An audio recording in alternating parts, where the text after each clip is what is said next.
What's the total AUM as of now of Jio BlackRock AMC? So we have 9 funds right now, sort of 14,000 crores. In the index fund, you were managing $1.25 trillion. Fixed income global fund was $400 billion. If I just do a rough conversion, like it's more than rupees 80 lakh crores, which is more than the industry AUM right now. So which were like the best performing funds in index equity and fixed income? The best performing fund in a total return sense was probably the MSCI India fund. What is one bet that went right according to you? So it was literally the day before the Brexit vote. We said, look, we've got a pretty big, we should probably hedge this. And when we were looking at what should be the way to hedge this, and what we found was the pound. The pound had rallied a lot, so that's when we put the hedge on. And that worked really well for us. Are there any specific themes or sectors that you are particularly bullish on? We will be launching more funds in the India is currently the fastest growing large economy in the world, and if you want to take real benefit of this growth story, investing in Indian businesses and companies is non-negotiable. Whether you're already investing in markets or just starting your investing journey, Grow is one of the platforms to do it. Grow's interface is very clean and intuitive. Here you can trade stocks, mutual funds, ETFs, IPOs, bonds, even commodities, all from one app. Portfolio tracking is also very structured. You can see performance, understand sector allocation, and get a complete breakdown of your investments in just a few tabs. And because of this simplicity and trust, Grow has become India's largest stockbroker today. Check out the Grow app today for more details and stay tuned for this entire episode of Conversation with Kushal. So can you walk me through the day when you got to know that okay, आपको India move होना है, आपने जब decide किया तब कैसा feeling था, and what were you doing back then? And I still remember it really well. I got the job offer. I said yes, obviously. And I said, great, you need to be in Mumbai in 10 days. And I was like, what about my job? I have meetings here in London. And like, no. BlackRock's like, no, don't worry about that. We'll take care of all of that. I said, we'll figure it out. I said, yeah, what about my family, wife, 3 kids? I need, like, oh, don't worry, you'll figure that out. So then I just came. So literally, like end of Feb 24, I was here. Family was still in London. And we started building the company up, and I was going back and forth. And then August last year is when, the whole family got together. Now we've been all together for over a year. It's been amazing. So it's so good for us to be in India here right now. Can you walk me through the interview process? What were the type of questions you were asked and how did you answer them? Yeah, it was a tough process, firstly, right? There's very, very senior people across BlackRock, Jio, and Reliance were in it. And a lot of it was actually around, there's a bit of it on markets because obviously I'm a markets person, and thinking about Indian markets and how does that relate to what I'm doing in London. That was part of it, but most of it was really around building a business. That was the big kind of focus area for everyone. And I think what the panel, and this is my understanding of how it worked based on the question, what they were really trying to get to is that, does this guy have the entrepreneurial spirit, right? That was the essence of what I think they were trying to figure out, because while it's 2 big names, it's Jio, it's BlackRock, there's a lot of setup that's kind of available already. This is still a startup, right? We're still starting a business from scratch, from zero. So I think the panel was really focusing on that piece, is do I have that? So in my previous roles at BlackRock, and I'd done a few different roles over the 20 years, I'd done a lot of, let's call it building and rebuilding of different teams, but that's different. Like that's still doing it within an organization that already has 20,000 people. There's processes in place and all that. Here you're doing that from zero. So I think that all of the questioning was kind of focused on whether that is doable or not, from my perspective. And did Mr. Mukesh Ambani take your interview? No, he did not. So there's other people that were involved, but he wasn't involved in that stage. Got it. And at BlackRock, I was just mind blown by the numbers that you were managing as an AUM. So I read that in the index funds, you were managing $1.25 trillion at BlackRock, and fixed income global fund was $400 billion, right? Mm-hmm. So $1.25 trillion, if I just do a rough conversion, like it's what? More than rupees 80 lakh crores, which is more than the mutual fund AUM, like industry AUM right now.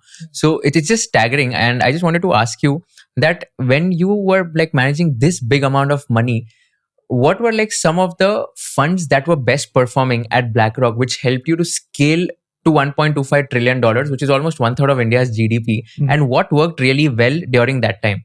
The kind of mindset that not just me, but the entire team, and it's a team of people that are managing all of these funds, needs to develop is one of that of extremely process driven. That's super important.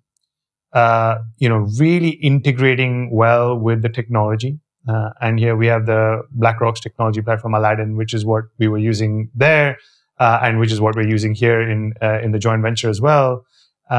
Because to your point on scale, that's what is the biggest enabler of scale, is the technology, right? And so process and technology, you integrate the people with that, and you really work on building this like mindset and discipline of being really focused on the small things, because at that size the small things matter a lot. So I'll give you an example, right? You go to an index rebalance, right? And that happens here, every 6 months, every 3 months, depending on the kind of index.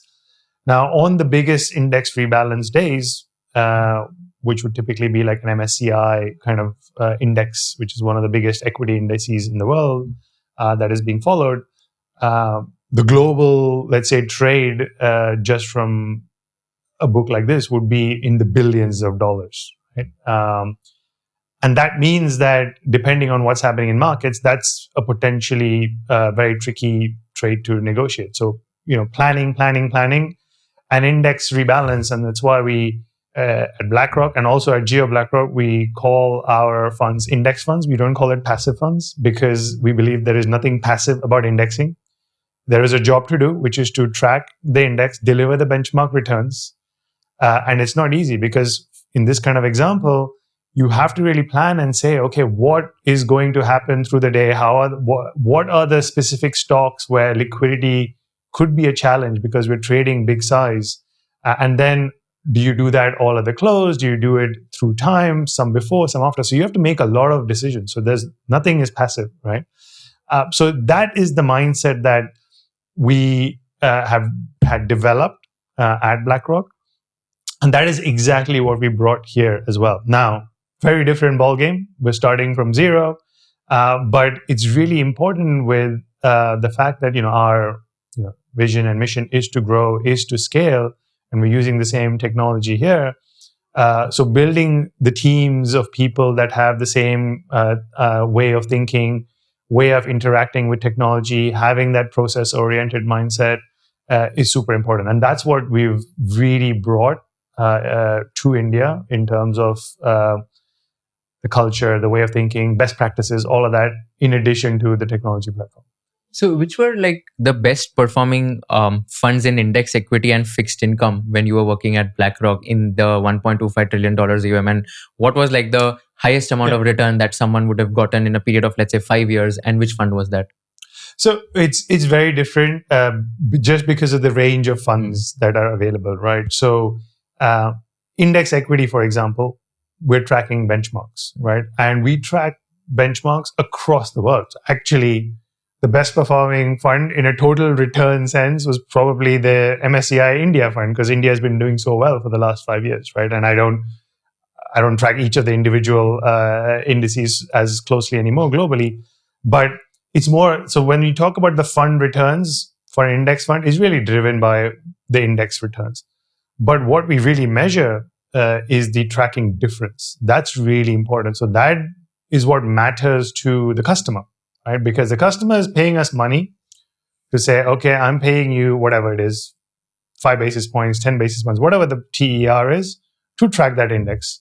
Now we know that there is no way that you can track it exactly right, because there are other things happening that are real life, which is when you track an index, you have to buy and sell stocks, you pay transaction costs, there's taxes, all of that. So there is going to be a difference. But how close to that can you actually get is the measure of, let's say, success for an index manager. And that will vary depending on market as well, because there's some markets will have lesser taxes, some will have more taxes. So it's all about minimizing the difference between the index and the actual fund. That's the goal. Now, coming to fixed income, where I ran a broader range of both active and passive, again, it all depends on the risk appetite. So, we ran funds where we would say, okay, we want to deliver alpha, which are much more consistent in nature, but we want to protect you on the downside, which means that you broadly get what the benchmark does plus a certain percentage above. And let's say the market sells off, we try and protect you on the downside, make sure you're not going down as much. So these strategies are very interesting in the sense that over the longer run, if you're able to generate that sort of consistent alpha, even if it is in, let's say, the +2, +3, +3.5 kind of %, over the long run, that really adds up because that's compounding. And then when the market goes down, you're protecting it on the downside. Those strategies is what we predominantly ran. And those are very, very successful strategies in the long run. And what we have done with the joint venture is exactly that, where we have a suite of index funds that we've launched, but we've also launched an active fund, which is doing exactly that. So the systematic active equity FlexiCap fund that we launched is structured around the same principles, where we use a lot of technology, data, AI, combine it with the human beings to generate the actual fund. But the goal of the fund is to do exactly that, is to look to deliver consistent alpha over the long run. How many index funds have you launched at Jio BlackRock? So we have 5 index funds live right now. And what are these 5 index funds, and what is the thesis behind launching each one of them? Yeah, sure. So there's 4 of them are equity. So we have the Nifty 50, the Next 50, then the mid cap and the small cap. And then we have a duration, so the 8 to 13 year GSEC fund. The reason why we did that, and the reason why we did them all together, because we really, really believe strongly in asset allocation. Right? I think that is one thing where I would love to do a lot more of in terms of talking about and education, is ultimately for an individual investor, asset allocation is what really matters, right? So what more than what's this one stock that you hold, or even what's this one fund that you hold, and what is the performance of that one fund? It's the portfolio of funds that you hold is what is going to really drive returns, right? And we want to make sure that we, right at the start, we're able to provide the right building blocks to get started. So these 5 index funds actually provide a very, let's say, comprehensive suite of building blocks, because you've covered pretty much the whole equity market and you've got a GSEC fund in there. So for an investor, they can mix and match depending on what they want to do in terms of the risk profile that they might have, or any specific goal that they might have. They can choose and they can decide. Or if they want to go, if they are unable to decide, they can go to an advisor and get the same kind of advice to figure out like how to mix these funds. So that's why we pick those funds.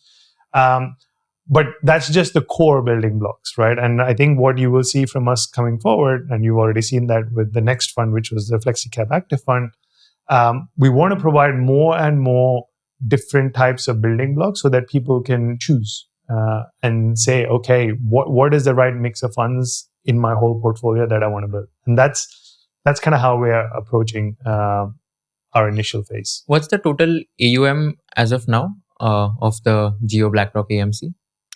So look, I think it moves quite a lot, right? And it's around sort of 14,000 crores right now.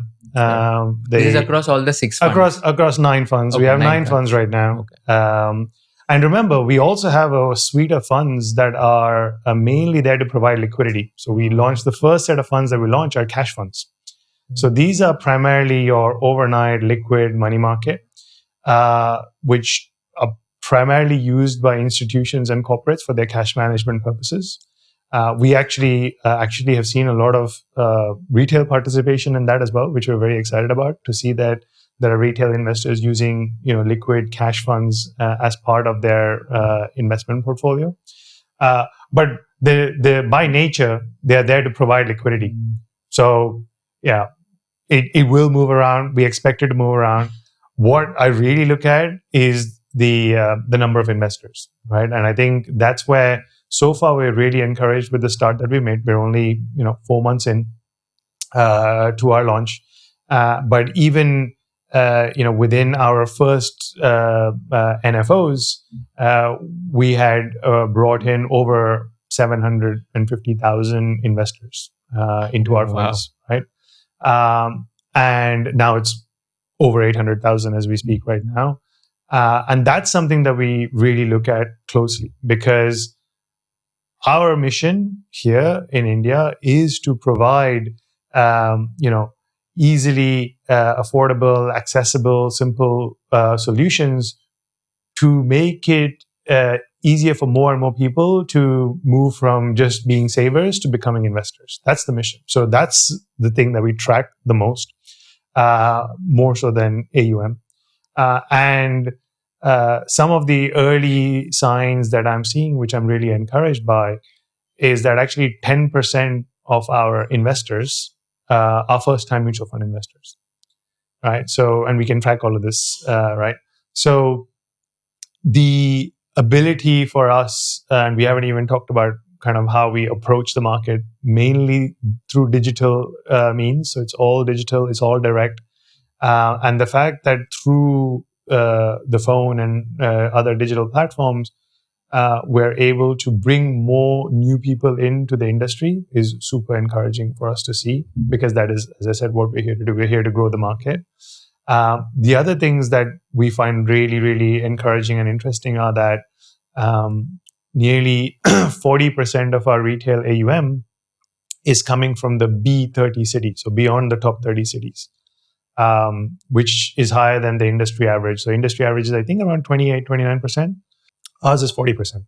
The other stat that I'm really encouraged by when I look at the shape of the participation is that 40% of our retail participation is from the B30 cities, so beyond the top 30. So that, again, is pointing to the fact that through our digital ecosystem, we're able to reach newer customers, and also if people from, let's say, places that are beyond where you would normally expect all the investors to come from. So that's really, really encouraging. So these are the kind of metrics that we track, and I think we will continue to do that, right? So we really are able to understand who are our investors, and I think that's super important, because when we come up with, let's say, the next set of products, we want to be talking to more and more of those kind of investors. And I think that's super important for a country like India, which is so vast, so diverse. Being able to talk to investors in regional languages, being able to customize the messaging is really, really important. So that's why when I keep going back to, we really care about how many people come and where they come from and how they're investing. That's why, because I think we really need to understand the investing population more. Can you give me an example from your BlackRock days? What is one bet that went right, and what is one bet that went wrong according to you? And what happened in the bet that went wrong? What is something that didn't work according to you? Wow, that's a very interesting question. So the bet that went right, and I shouldn't really call it bet because it's an investment decision. So we're talking investments, right? We're talking investments. And I think one that really stands out, and actually it was more than an actual, I would say, outright investment call. It was more of a risk management kind of call, which was actually around Brexit. So it was literally the day before the Brexit vote. And me and my team were kind of looking at the overall portfolios. And we said, look, we've got a pretty big, let's call it risk on tilt. So by risk on, I mean we're positively skewed towards a positive outcome. And we said we should probably hedge this to some extent. And the day before, and when we were looking at what should be the way to protect this, hedge this, and what we found was the pound. So, the pound had rallied a lot up until that day. And we said, okay, even relative to the past, this seems like a very good point to put the hedge on. So we said, and because we knew if, let's say, the decision went against, when I say against means for Brexit, which would have hurt our portfolios, the biggest impact would have been on the pound sterling. So that's when we put the hedge on. And that worked really well for us. So that protected our funds really, really well. And I think I like that example because, at that point I was a fixed income fund manager. So typically, you tend to think about your own asset class when you're thinking about what's going to move and what's going to hedge it. But it's also important to understand, there's so many different ways to express, your views on markets and risk. So, and this was a very obvious one. Obviously, it was currency outside of the asset class. But there are so many ways. So to be able to find that and see where is it that it's let's say a good entry point to hedge. Don't do it in, let's say, government bonds, because that would have been another option, but it wasn't the right option. So doing it in the currency, I was very, very proud of that. Where things went wrong, again, like these and maybe it's my bias where it's like it tends to be around event risks, because that's the big event risk where you can't predict, right? And again, an example of that would have been, again, and ironically for me, sitting in London, it was like almost like a deja vu because the timelines of everything was the same. And we had like an overweight to Mexico just before the first Trump election. And again, the way the timeline worked out was the same. In terms of the time of the day in London, it was all happening overnight, and that went against us. So we weren't positioned well for that one. So these things happen, and generally, my kind of view on investing is that you have to kind of take that in your stride, but you need to be aware of what are the risks that the portfolio is positioned for. And then what could be, and this is why having the technology which we have, which is able to run through many stress tests and scenarios very quickly, is really important, because you need to know what are these events that could potentially derail you or have a big drawdown. So you need to go into those situations eyes wide open. So that's my biggest, I would say, learning from these two experiences. And can you walk me through how exactly it looked like at BlackRock during the 2008 crash, the global financial crisis, and even the 2020 COVID pandemic crash? So in both these instances, what was it like? Like, did you end up maybe losing money, or did you short something and then you made money? What happened during these two instances? Look, in both those instances, I remember them vividly, firstly, and I still remember the 2008 crash. I was actually on holiday the week before, and I was in Spain, and I'd just come back. I think very late night on a Sunday or early morning on the Monday, and I came and sat down. And I was again a fixed income fund manager then, and our CIO pulled us into a room and said, "Yep, Lehman's gone bust. So we need to take into account all of our swap positions. Where do we have Lehman as a counterparty, and like the whole work." And at that point, it's all about what is our exposure. Like that was the big question for us on the desk at that point. To that extent, is almost me personally and my team were in a situation where we're not actually looking about where to make the money. It was just like, what exposure do we have, and how do we make sure that we're able to like either hedge it or cover it? That was the first reaction on that week for us. So I remember that very well, and we actually came out very well from that week, which was good. And I remember us kind of breathing a big sigh of relief on a Friday, saying, "Okay, we kind of survived that." But that was just the beginning. It went on for years. I don't know why we thought we survived it. We had to go through it for another year or so, and it went on to many, many things after that. But that was a truly phenomenal experience for me, because I was at that point, about 4 years into my career in finance. So it was a huge learning opportunity, and it taught me a lot about, again, like how to risk management is the buzzword from there, and how to leverage the tools and the technology that you have. Because again, even if, let's say, you have the best tools and technology, a lot of assumptions go underneath it. So these kind of experiences really test the assumptions, test the models. And that's what my biggest learning was from that, is like, don't just believe the model, right? And I'll give you an example where this was more European specific. In that time, some of the risk models that we had then, and at that point, actually, I was still not using Aladdin, which is the BlackRock system. I was at Barclays Global Investors, so we got bought by BlackRock, and I moved in 2009, and we were using a different risk model at the time, and it made some assumptions about how pure government bonds and some, let's say, government guaranteed bonds would behave, and that relationship completely broke down. So it's these kind of events that really, really, really test those assumptions, and it taught me to say, okay, when you have a system, great, you must use it, but make sure that you also look into like the underlying assumptions. That was the first learning from there.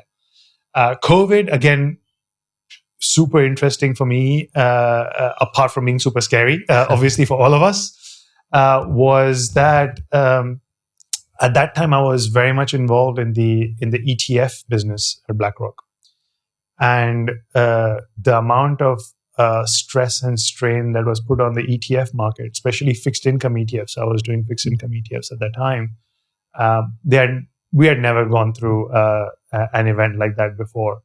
And it's all about, it almost questioned the integrity of the ETF, is because you were seeing redemptions, liquidity was thin, and it was all about liquidity. Are you able to satisfy and manage the fund in a way that you can, manage the redemptions, get people out when they want to get out, but still maintain the integrity of the fund? So, we had a lot of sleepless nights doing exactly that. And we made it through again. And, we had to do a lot of, let's say, thinking on our feet on how to hedge, how to provide the cash, but the funds made it through. And that really actually was the catapult for fixed income ETFs globally, right? So if you look at, post-COVID, the adoption of fixed income ETFs has now grown exponentially. And I really, really remember. So again, you asked me for like these two events and where I made the most money. That's actually not it. Like for me, both of these events were about, what do you learn from these events? About risk management, about portfolio management, about liquidity. That's what I got most out of both of these huge life-changing events. Most money, I assume, would have been made during the Brexit call, because that was one of the best bets, best investment decisions. Yeah, it was a short term. And again, like, yes, in that one call, but the purpose of it was also to make sure that the overall portfolio is protected, right? So we don't look at it in a single idiosyncratic trade. Yes, the trade made money. That is great. But then how does it actually help the overall portfolio? Yes, it protected the portfolio. That was the objective. So you mentioned about Aladdin in your previous answers, and I've read that it is a technology which uses 400 plus data points per stock and analyzes nearly 1,000 Indian stocks, etc. So can you just give an example in terms of, firstly, what exactly is Aladdin, and secondly, like, what are these 400 plus data points per stock which you're studying, which helps you in order to like analyze companies? Yeah, sure. It's actually it's a two-part question, and they're actually different. So I'll try and explain those two separately, right? So Aladdin itself is the end-to-end investments platform that was built at BlackRock, is used by BlackRock, is used by many other asset managers around the world, and we have brought it to India for the first time through Jio BlackRock. And that is an end-to-end system, as I said, where for an asset manager, all of the functions that you can think about in an asset manager, whether it is operations, whether it is the reconciliations team, the fund managers, the dealers, the risk managers, all of the work that they need to do is all in one place, right? It's in one system. So everyone logs into the same system. Everyone's looking at the same sets of data, analytics, which is super powerful because I've also been, as I said, for a few years in a place that did not have it, and you see the difference, and that means that the entire organization is speaking the same language. And actually, Aladdin we call the language of portfolios, right? And if everyone's speaking the same language, it's great because communication is easier, risks get reduced, things become more scalable, all of that good stuff. Now, along with all of those scale benefits, and the scale benefits are huge because if, let's say, a manufacturer can manufacture things at scale, then you can pass on those cost savings to the end customer as well. So that benefits the end customer by bringing costs down.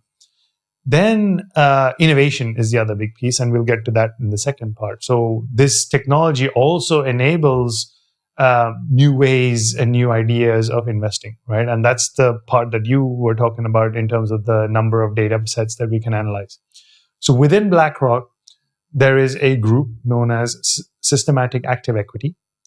And that is the group that leverages all of these data points, the 400 different data points on 1,000 different Indian stocks that you talked about. And there, the idea behind that is there is so much information out there right now in the world about companies, about individuals, how they behave, all of that, right? Now, for a, let's call it traditional fund manager plus researcher to absorb all of that information. So first, get access to the information. Secondly, absorb all of that information is actually impossible, right? And then to be able to figure out, okay, once I've taken in the information, what are the actual investment insights that I want to get out of it is like impossible squared, right? Because you put two impossibles together.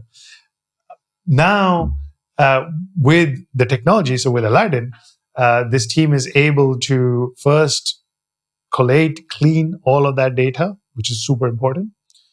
And then through techniques, whether they're mathematical, they could use AI, actually help convert some of those data into insights, right? Which means that the fund managers, and now let's say the fund managers at Jio BlackRock also benefit from this, have data-driven insights on hundreds of stocks, right, in India. What does that mean for them? That means that they are now able to build a fund which can leverage all of these insights. So rather than saying, okay, because of the size of my brain or the size of my team, I'm going to look at 30, 40 stocks really deeply, and I'm going to make my investment decisions in those kind of stocks. They can say, well, I actually have information on hundreds and I have some technology. Let me look at all this universe and say, can I make decisions on more stocks, which is more diversified? Which means that, to my point earlier on being able to generate consistent alpha. So if you do, let's say, a lot of smaller size bets, that reduces the overall volatility of the portfolio. So the alpha becomes, let's say, smaller, but more consistent, right? And that's the goal. So all of this data, AI, the technology, Aladdin, all of this is powering this investment style, which we call systematic active equity, allowing us to build portfolios that generate the alpha, similar to other funds here. But the difference also from a customer perspective is that typically, because of the benchmark aware, risk managed style, the way that alpha is generated is very different to other funds, even within the same category, right? So then, as just a diversifier, they make a lot of sense for people to add to their overall portfolio. So that's the vision behind what we brought. We recognize that there is a very strong community of investors here already in the active equity space. We did not want to launch another Me Too product. We wanted to launch something that is differentiated, that is leveraging all of the work that has been done at BlackRock for many, many years, and bringing to the Indian investors something that is unique and different. That's the goal. So these 400 plus data points which are there, are these like quantitative in the sense that you'll check around like what is the ROC, what is the ROE, profit growth, etc.? Can you give some examples here? Yeah, very good question, actually. It's a mix of everything. So you get within those 400 data points, you get the more traditional quantitative signals that everyone uses. You have the ability to get more and more of them. That's great.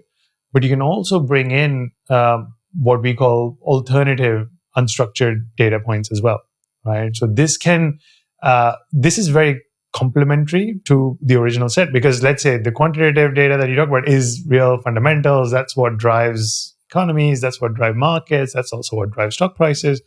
But then you also get insights from other parts. So I'll give you an example. So you can look at things like credit card swipe data, which is now available through vendors, and actually look at, how are both the volume and the value of these trending over time. And you could make a view based on that on the bank that's issuing those credit cards, right? And that could be, and that not just could, it would be much faster moving, quicker insights than something like, okay, I'm going to wait for the quarterly statement to see what the bank has done. So you can get these kind of alternative data that can help you make decisions faster. Now, this example might not apply as much here in India, but definitely has been used in the past in the US, for example. You can use satellite imagery of car parks outside big retail stores to actually figure out, okay, is the car park busier than normal or more emptier than normal, and make a view on the actual shop and say, are their sales going to be higher than normal or lower than normal? These are the kind of examples that we can use. You also now get, through the use of AI, you're able to read through thousands and thousands of analyst reports. Again, everyone reads analyst reports. How many reports can a human being read, right? There's a limit. But through AI, you can read through thousands of them, and you can train the AI to actually get you insights across all of them on things like more than just the numbers, but you could look at words that are being used to figure out tone of voice. Is the outlook more positive or more negative just based on the words that are used? You could load up videos of interviews with the CEO or the CFO. And again, through their facial expressions or the tone of voice, you could figure out, oh, is this more positive? And this is just scratching the surface. We're just getting started. So I think there's a lot of this that is getting more and more available now. And you need firstly, the process to absorb all of that and the technology to process all of that to then actually deliver insights. And that's what we're bringing here. And in this entire example of the stock selection, which you're using Aladdin for doing that, are there any specific themes or sectors that you are particularly bullish on, and then you are picking stocks from those themes or those sectors which you think will work really well in the Indian economy? What are some themes? Yeah, so specifically for this fund that we've launched right now, we actually don't make sector bets in this fund. So this fund has been designed actually to deliver the alpha by purely looking at one stock versus another. You're talking about the FlexiCap fund? The FlexiCap fund, sorry, yes. The FlexiCap fund that we launched last month. And the goal there is actually, and the fund managers ensure that overall sector tills are neutralized as much as possible. They're never going to be zero, but they all operate within a very specific bound, right? Because the goal of the fund is to deliver the alpha by looking at one stock versus another and remain sector neutral, factor neutral, theme neutral. We try to neutralize all of those risks. And again, one of the benefits of a process like this, which is data driven, leveraging the technology, is you can do that. So sometimes if you're purely, let's say, human led, some of these biases can kick in. Sometimes it's a conscious bias. Sometimes it's unconscious. You just keep liking the stocks that are in a certain sector, and suddenly you have a sector tilt. That can happen. So in a process like this, you can see all of that. So through Aladdin, you can very quickly look at a recommendation and see, okay, what is the sector tilt? What is the factor tilt? How do I neutralize it? You can do all of that. The other part of this is that this platform also allows you to customize the alpha generation in many ways. So we've launched this FlexiCap fund now that is focused on security selection. We are working towards a fund that would actually be looking at sectors. So that's something that will be coming in the future as well. So it's a very scalable, adaptable process. So it's innovative yet scalable. So we will be launching more funds in the active equity space, leveraging SAE, but across factors, sectors, themes, all the space. What's your personal portfolio looking like today? How much of it is in equities, debts, internationals, alternates, etc.? Yeah, interesting question. So, firstly, I still, just because of the fact of where I have come from, I probably have a higher skew towards international because I still haven't done the full rebalance. So 20 years of living abroad. So it's more global versus India. And within that, I am, again, I believe a lot, as I said, in asset allocation. It's given where I am, given my age, given what I expect, how long I expect to be working, I'm very heavily skewed towards equities, right? So I'm still very bullish on the overall market. And from a long-term perspective, I think there's a long way to go. So my personal portfolio is skewed towards equities. I have, again, a good mix within that. And again, you don't want to over diversify. That is a real word I've checked. But a mix of ETFs to get the core passive allocation, but then also some active funds where I believe there's alpha to be generated. I mix that up. And then I also have a small allocation towards alternatives and privates as well, because you need to look at all of capital markets as your investable universe. So I have a bit of that allocation as well. Just coming back to the SIP question. So if let's say someone wants to do an SIP of rupees 10,000 per month, what are some top 3 index funds you recommend that they should at least do SIP in these index funds? What are the best 3 according to you? So let's stick with the same example you gave me before. So it's the same individual, because everything depends on the individual. Yeah, it's the same individual. So like I said, predominantly equities is what you want to be thinking about. And I think in India right now, a mix of market caps is important. I think there's a lot of growth that is coming throughout the market cap spectrum, because I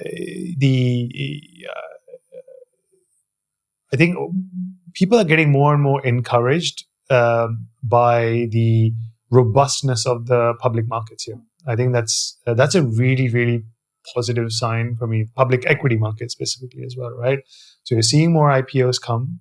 Yes, there'll be concerns around valuation and this and that, but I think just the overall trend of more people coming to markets, having a good experience, is important, because what we're also seeing is the breadth of the stocks that are coming is very high. So very different kinds of companies coming to market. So that's another, I think, very positive sign for India, where it's not completely dominated by tech, which is what you're seeing in the US right now. Or it's not completely dominated by real estate, which is what you saw in China a few years ago. So that breadth is really exciting to see. And slowly, what's also happening in addition to that breadth, because of the success of the IPOs, the depth is increasing as well. So more and more people coming, buying it through mutual funds.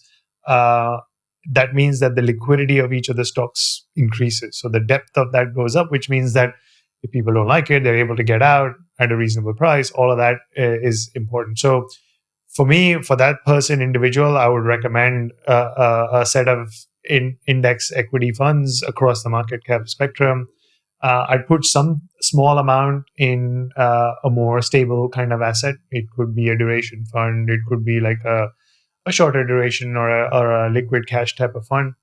And just in terms of, if the ecosystem is able to allow, because that 10,000 rupee ticket size is sometimes prohibitive for international exposures. But if we're able to find the right way for that person to get some international exposure within that 10,000 rupee SIP, then they should look at that. Absolutely. And would you recommend, or are you bullish on something like gold or a silver, especially given the fact that they've rallied a lot in the last 1 year? Yeah, look, I think it's right now I'm neutral is my Okay. actual view right now, and this is a personal view. This is not I'm not the CIO, and you can ask him that if you want. My personal view right now would be it's moved a lot. Um, if you are already in, great, stay. If you're trying to get in, maybe just wait for a little bit to see where things go from here. Um, Sometimes you don't want to time things too much, but when there are, let's say, a big run up, it's generally good to be a little bit patient. Now, you have to admit the fact that you might get it wrong sometimes. But I would say more often than not, when you see like a big rally and you're looking to enter in, maybe wait for a little bit to see if it cools off, and then go in. Got it. In terms of your personal investment, what is the best and worst investment that you've made, and what was the return in the best one, and how much money did you lose in the worst one? Wow. I'm trying to think now across my entire universe of investments. Yeah. I think there was a. I'm not going to name names. Yeah. There was a, let's call it UK based delivery company that I went in on early stages post COVID.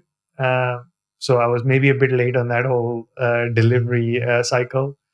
And I saw a lot of potential, and that hasn't performed at all for me, which is probably my worst single trade.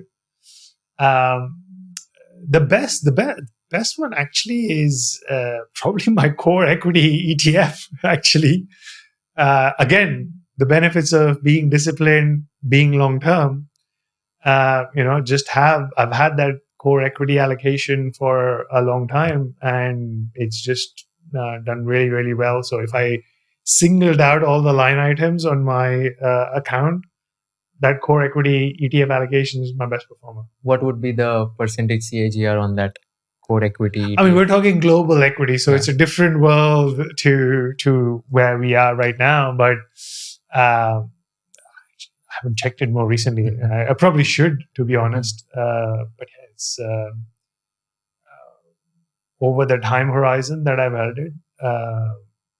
It's probably at like a 20%. 20% CAGR. And how many years did you hold it for? What time span? Oh, that one I probably held for over 8 years now. So it's good. Okay. It's been good. Or almost 5x in 8 years if it's a 20% CAGR. आप SIP करते हो अभी भी? Like when did you start SIP? Do you do it? Or so yes. So I've been doing them for a long time. So you have different kinds of, they're not called SIPs. So obviously a lot of my investments are still in the UK. Yeah. But similar, they're savings plans. Okay. So you just do a regular, monthly debit, exactly the same thing. So I actually have, for example, one of mine is just like a Robo advisory accounts.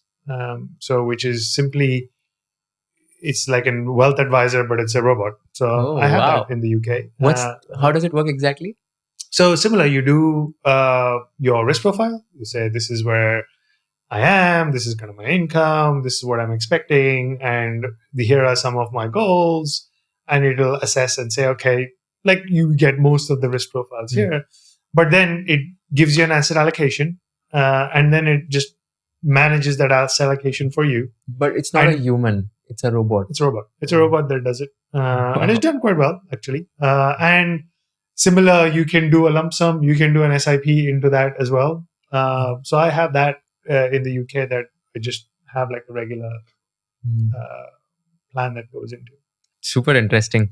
Thank you so much for doing this. I have one last question, which is a tricky one. If you were in the shoes of Kushal Lodha and if you were interviewing Mr. Sid Swaminathan, what is one question you'd like to ask Sid Swaminathan towards the end? Towards the end, if I were in your shoes, I'd be like, we've talked about investments for almost an hour. Is that all you do in your life? Or do you have something more interesting to talk about? That's a brilliant question. So do you have something interesting to talk about? Yes, I do have other interests outside of investments. Obviously, my family, I'm very close to my family. We spend a lot of time together, but I'm very passionate about cricket. Okay. And I am super excited to be back in India, where I can play a lot more cricket. So I played a bit of cricket, club cricket in the UK, but then work, young children got in the way, so I hadn't played properly for over 10 years. And now I'm back. I'm in the nets at least once a week. We formed a cricket team at Jio BlackRock. We're hoping to play in some tournaments. Wow. So I'm very excited about that. I'm excited to be able to go to IPL matches whenever I can. So that's what I like to do. Well, awesome. Thank you so much for doing this. Had a lot of fun. Learned a lot from your journey, and it's just amazing that what you're building at Jio BlackRock, and especially like after coming and managing $1.25 trillion, and now like you're starting something very new in the Indian economy. I'm sure that there's a big white space in India, and the current 75-80 lakh crores AUM which is there in India, hopefully this can go to 150 trillion in the next few years, and people Absolutely. like you are like at the forefront of that. Thank you so much. Thank you, Kushal. Thank you for having me. Really happy to be here. Amazing. Thank you. Cheers. Awesome. Thank you so much for watching this video till the end. Before we end this video, I'd like to thank Grow for being our title sponsor. With support like this, we can deliver actionable finance content to our audience. So go ahead and download the Grow app today and tell us in the comment section which guest you want so that we can invite them. Also, ऐसे कौन से question है जो मैंने पूछने चाहिए थे, कौन से क्वेश्चन है जो मैंने नहीं पूछने चाहिए थे, ऐसे कौन से पार्ट से आपको लगता है ट्रिम करने चाहिए थे, हमें कमेंट सेक्शन में बता देना ताकि we can give you the most value additive content. Thank you so much once again for watching this entire podcast, and stay tuned for more amazing episodes of Conversation with Kushal. Investment in securities market are subject to market risks. Read all the related documents carefully before investing.